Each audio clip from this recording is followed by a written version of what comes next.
이 사무엘하 7장에는 다윗이 성전을 짓겠다는 소원을 하나님께 드리고 하나님께서 나단 선지자를 보내서 너 뭐 하는 짓이냐 그런 면박을 당하는 장면입니다. 하나님께서 대단한 약속을 그 다음에 이어서 주시기 때문에 우리는 그만 다윗의 정성을 하나님이 받으셨다 이렇게 생각하는 유명하게 왜곡된 본문입니다. 네가 나한테 해줄 수 있는 게 뭐가 있단 말이냐, 내가 너한테 해줄 수 있지, 이런 장면인데 우리는 자주 놓치죠. 무슨 구종을 받았고 무슨 약속을 받았는가 하는 문제입니다. 하나님께서 다윗에게 왕권을 주시고 그 왕권을 영원케 하시겠다.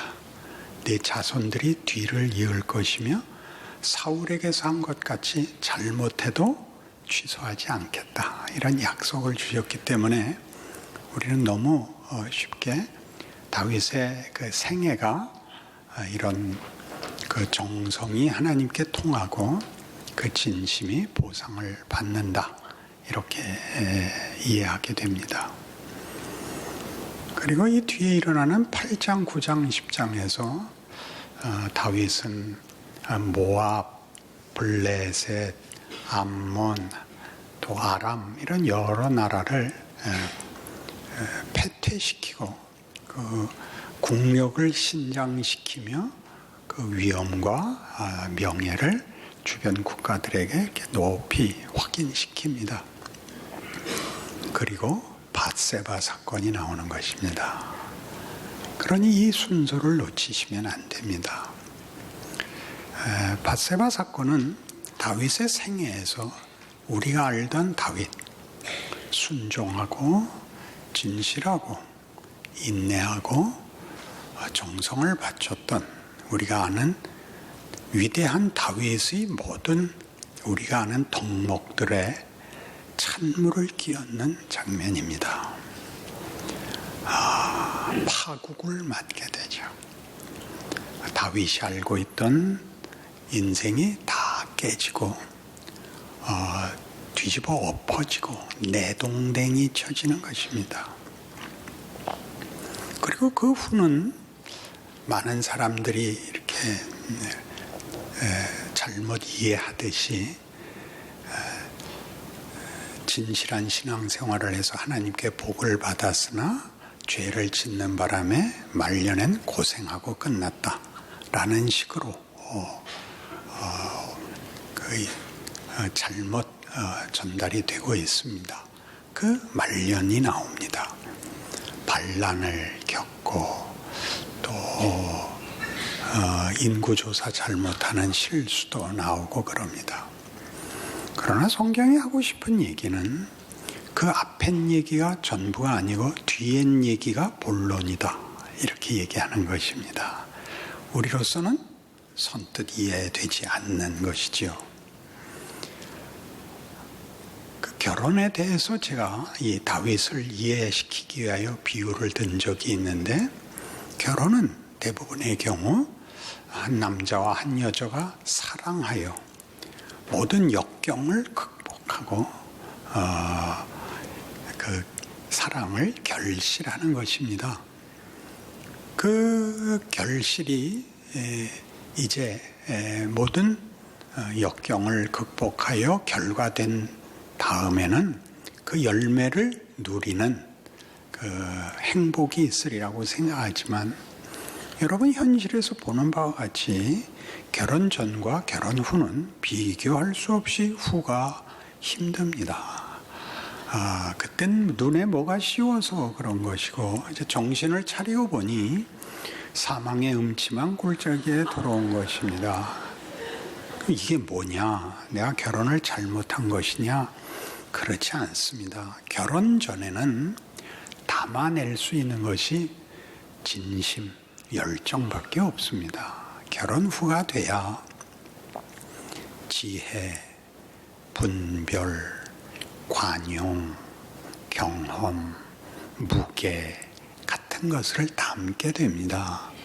그러니 결혼을 하고 나자 뜻밖의 생애를 맞이하듯 하나님께서 우리 인생에 결혼 생활에서 그러듯이 다윗의 생애에서도 동일한 패턴을 보여주고 있다는 걸 꼭 기억하셔야 됩니다.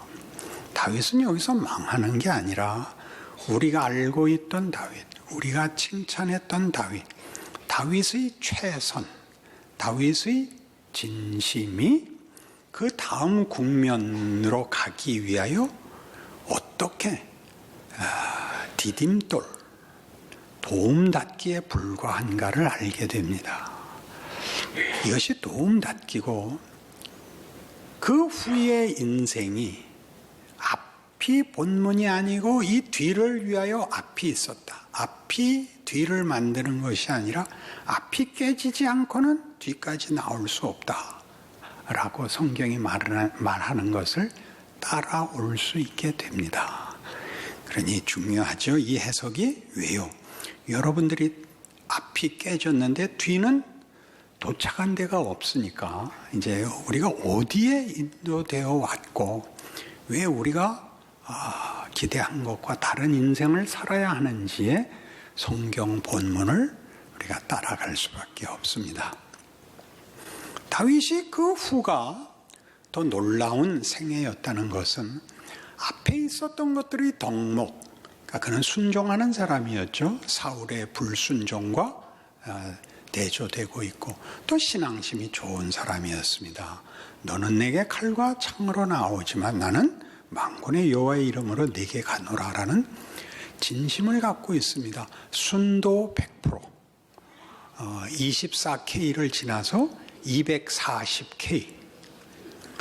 여러분 살면서 아시다시피 우리가 기대하는 종교성이라는 것은 인간이 가지는 명분이나 도덕성을 지나는 더 큰 가치이기를 바라지만 우리는 그게 구체적인 내용을 만들 수 없기 때문에 늘 진심의 순도, 진심의 열정으로만 측정을 합니다.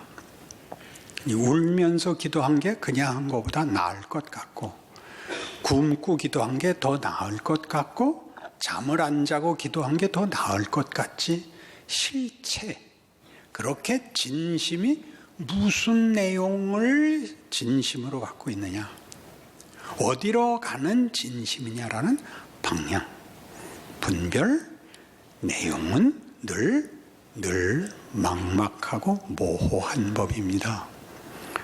그래서 다윗을 이렇게 이해할 수 있는 성경의 반복되는 패턴들을 살펴보면 가장 대표적인 인물이 아브라함입니다.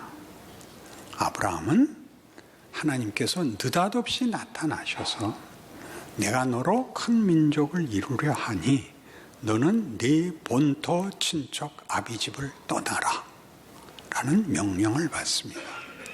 모든 안정과 익숙함과 분명한 것에서 끌려나와 모르는 땅, 모르는 사람들 앞에 나그네로 살아야 합니다.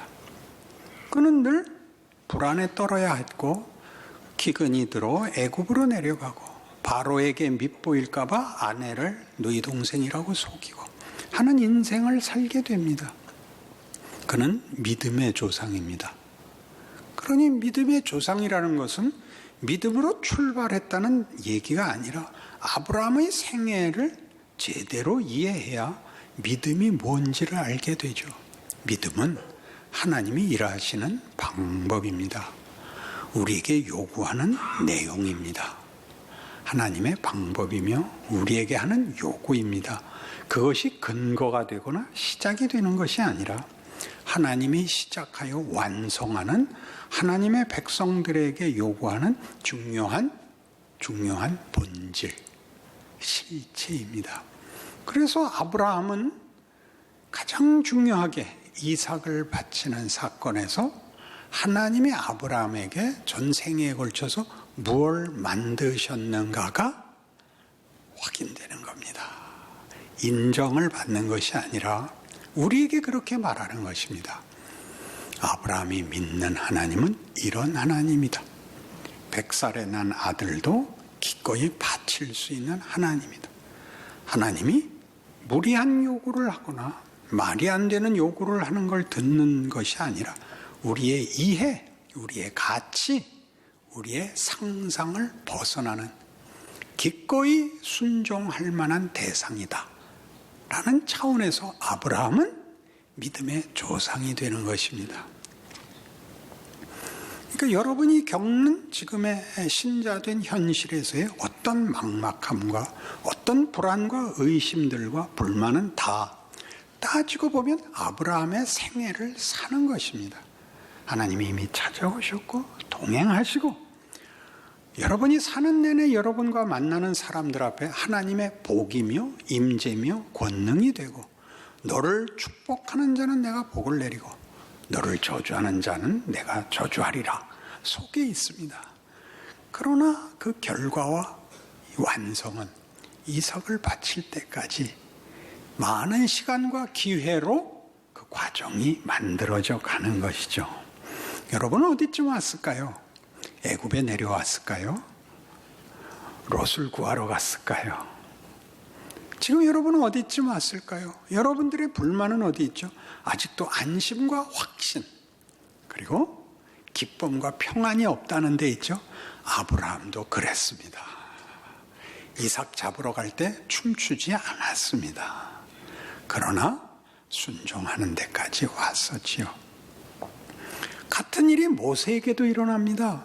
모세는 자기가 누군지 몰랐다가 40세에 자기가 히브리 민족이라는 걸 알게 되고 자기 혼자 바로의 왕자로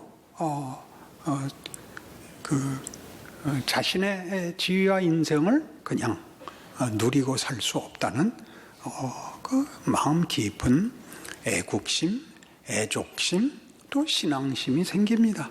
담대히 자기 백성 편을 들지만 하나님이 답하지 않으십니다. 그래서 그가 미디안 광야로 쫓겨갑니다. 그의 마음이 어땠을까요?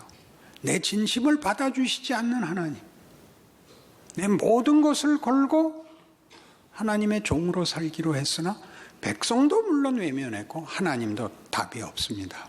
미디안 광야에서 그는 40년 동안 뭐가 됐을까요? 재가 됐답니다.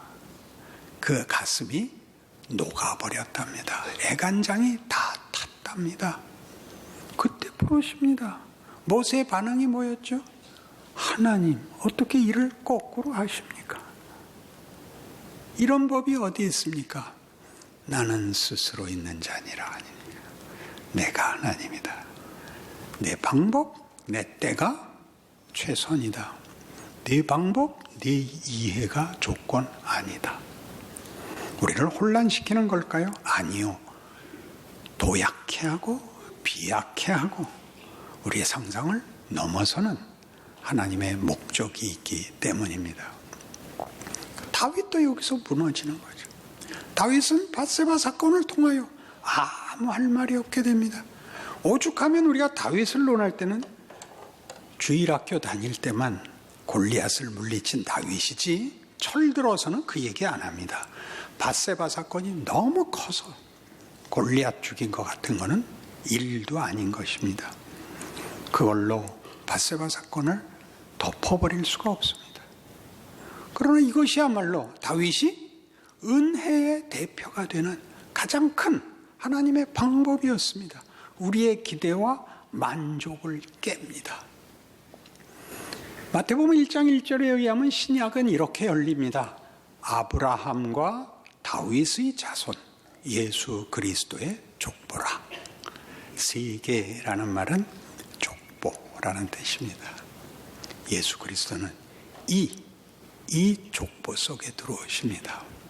아브라함을 조상으로, 다윗을 조상으로 믿음과 은혜라는 조건, 믿음과 은혜라는 하나님의 일하심 속에 들어오셔서 그것이 하나님의 권능이며 그것이 우리 모두를 구원하며 부활로 인도하는 하나님의 약속이고 뜻이라고 그렇게 자신의 성육신을 역사 속에 실체화하십니다. 그 조건을 이어서 아브라함과 다윗을 이어서 거기서 드러낸 일들로 그 결과를 만드신다고. 그 조건들과 그 방법이 하나님이 일하시는 방법이라고 이야기합니다. 무슨 유익이 있죠? 우리가 지금 겪는 아브라함의 나그네 된 심정과 다윗의 이 수치 자체, 변명할 여지 없는 실체가 일을 하는 거랍니다. 잘했다고 그러지 않습니다. 그러나 이 일은 우리의 모든 이해와 우리의 모든 소원을 깨고 우리를 비약시킵니다. 하나님의 일하심으로 말이죠. 여러분이 이해가 안 될 수 있으니까 좀 더 극적인 예를 들죠. 욥입니다. 욥은 어떻게 됐죠? 그는 당대의 의인이고 완전한 자입니다. 그가 느닷없는 시험과 곤경에 빠집니다. 모든 재산을 약탈당하고 자식들이 모두 한날에 죽어버립니다. 친구들이 와서 한다는 충고가 너 무슨 죄를 졌는지 빨리 이실 짓고 하라 라는 추궁을 받습니다. 욥은 할 말이 없죠. 나 잘못한 적 없다. 그럼 왜 이런 일이 생겼냐? 네가 뭔가 우리 모르는 죄가 있을 것 아니냐? 없다. 야, 네가 그따위로 말하는 것만 봐도 너 수상하다. 그 긴 논쟁이 시작되죠. 어디로 끌려갑니까? 자기가 아는 이해의 세계에서는 답이 나올 수 없는 이 일, 잘못한 것이 없는데 일어난 고난, 남들이 말하는 형벌일 수 없는, 하나님이 주인이라면 이 앞뒤가 맞지 않는 것을 하나님 외에 누가 설명하겠습니까? 하나님이 등장하시죠. 내가 일하는 세계는 원인과 결과의 법칙을 넘어 창조의 세계니라. 나는 가치를 만들고 모순을 합하여 기적을 만드는 만군의 하나님이다. 거기가 욥을 불러내는 자리였습니다. 그는 그의 고난 속에서는 이 말밖에 할 게 없었습니다. 죽여주시옵소서. 여러분들이 가진 현실도 여기에서 벗어나 있지 않을 것입니다. 여러분, 욥 같을 것입니다. 증상이 심했다, 견딜만 했다 할 뿐이지 여길 시원한 해답을 갖고 있는 사람은 저 외에는 만난 적이 없습니다.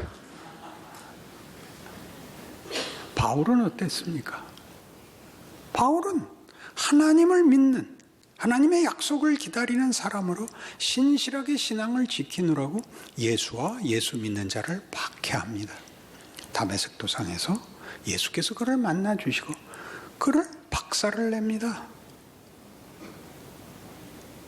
주여 뉘시오니까 나는 네가 핍박하는 예수다. 이 얼마나 놀라운 일입니까? 아나니아에게 나타나 너 가서 바울에게 안수해서 그 눈을 보게 해라. 못 갑니다. 이놈은 나쁜 놈입니다. 아니다. 내가 예정한 나의 종이다. 예정을 했는데 그 인생을 살게 한다고요?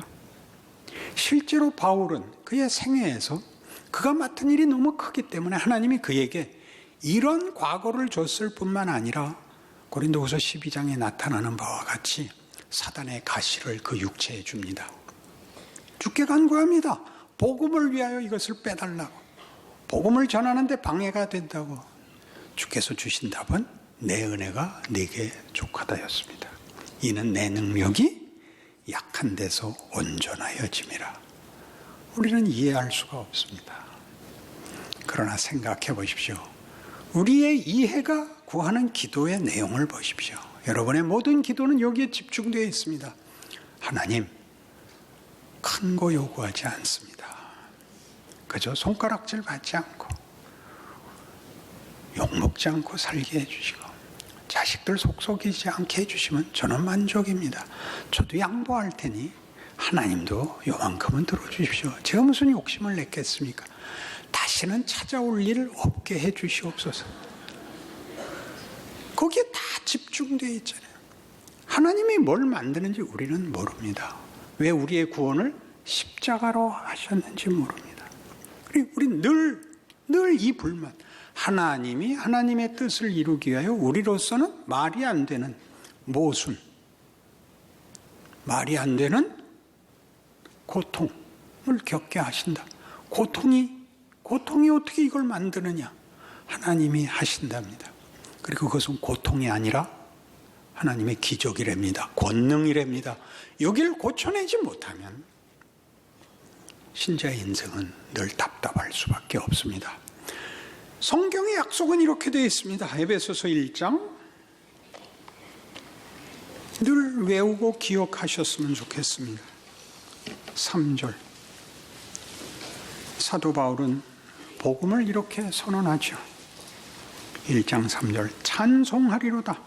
하나님 곧 우리 주 예수 그리스도의 아버지께서 그리스도 안에서 하늘에 속한 모든 신령한 복을 우리에게 주시되 곧 창세전에 그리스도 안에서 우리를 택하사 우리로 사랑 안에서 그 앞에 거룩하고 흠이 없게 하시려고 그 기쁘신 뜻대로 우리를 예정하사 예수 그리스도로 말미암아 자기 아들들이 되게 하셨으니 이는 그가 사랑하시는 자 안에서 우리에게 거저 주시는 바 그의 은혜의 영광을 찬송하게 하려는 것이라.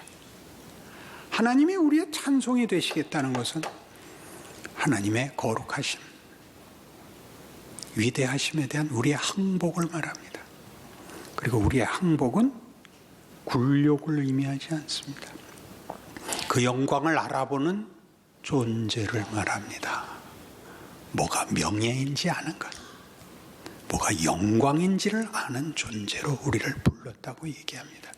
그것이 그리스도 예수 안에서 우리를 예정하신 하나님의 뜻입니다. 어디로 인도하십니까? 예수께서 십자가를 지셨듯이 우리도 고난 속으로 인도함을 받습니다. 왜 그렇습니까? 우리의 얕은 생각, 우리의 작은 소원, 체념, 타협을 깨시기 위해서입니다. 더 많은 걸 담기 위해서 하나님은 우리를 울게 하십니다. 눈물 젖은 빵을 먹어보지 않은 자들과는 대화를 할 수 없다. 우리말로 바꿔야죠. 물 말아 밥 먹어보지 않은 사람하고는 좀 약해졌죠. 시편 22편에 이런 기도문이 왜 있는지, 시편이 왜 그렇게 아우성을 치는 기도가 많은지 한번 보십시다.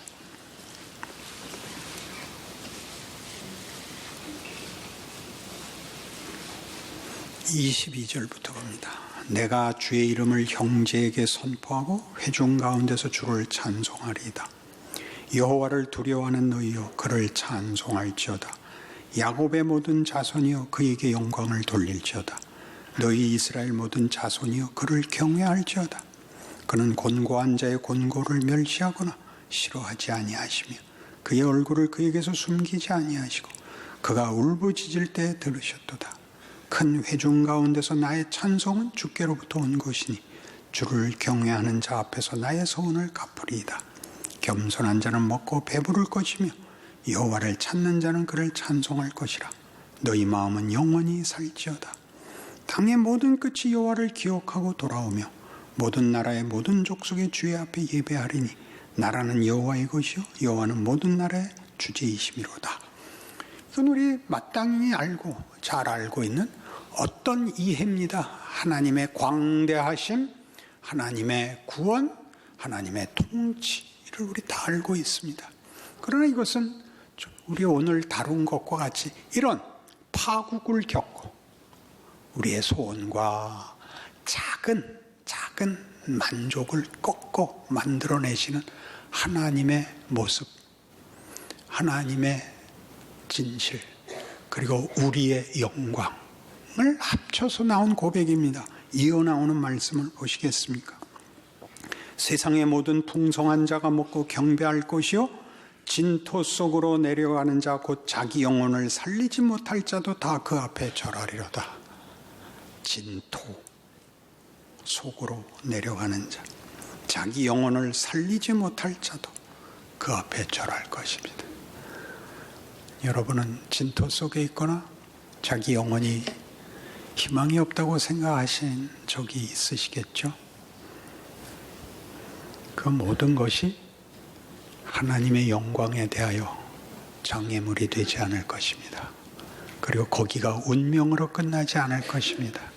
하나님을 향한 찬송은 그 찬송을 입에 올릴 모든 은혜와 승리와 감격과 기쁨 속에서 터지는 것입니다. 하나님은 공포의 하나님이 아니십니다. 여러분의 생애가 바로 이런 하나님의 인도하심과 이런 선조들의 역사적 증언 앞에 있습니다. 겁내지 마십시오. 제가 적은 신자들이 기억해야 할 귀한 진리의 내용들을 이렇게 표현합니다. 믿음은 신뢰나 이해나 기대보다 크고 하나님은 거룩하사 은혜와 자비와 복과 넘치는 충만의 권능을 베푸신다. 은혜는 우리의 가난함과 헛됨의 진정한 내용과 정체성으로 우리를 위대하게 하신다. 모든 기도는 막막함 속에서 하나님의 권능을 우리의 자격을 넘어 구하는 것이다. 그 기도와 응답은 해결을 넘어 우리의 인생과 존재에 새겨지고 쌓이고 자라서 하나님의 영광의 찬송이 된다. 하나님은 여러분 각각의 생애를 오직 여러분 하나만 있는 것 같이 전력을 기울이십니다. 믿음을 가지고 성경에 증언된 우리가 위인이라고 치부하여 우리는 쫓아가지 못할 것으로 생각했던 위인들이 우리와 방불한 생애를 살고 결과를 얻은 사람이라는 것 기억하시는 소망과 승리가 있기를 바랍니다. 아멘.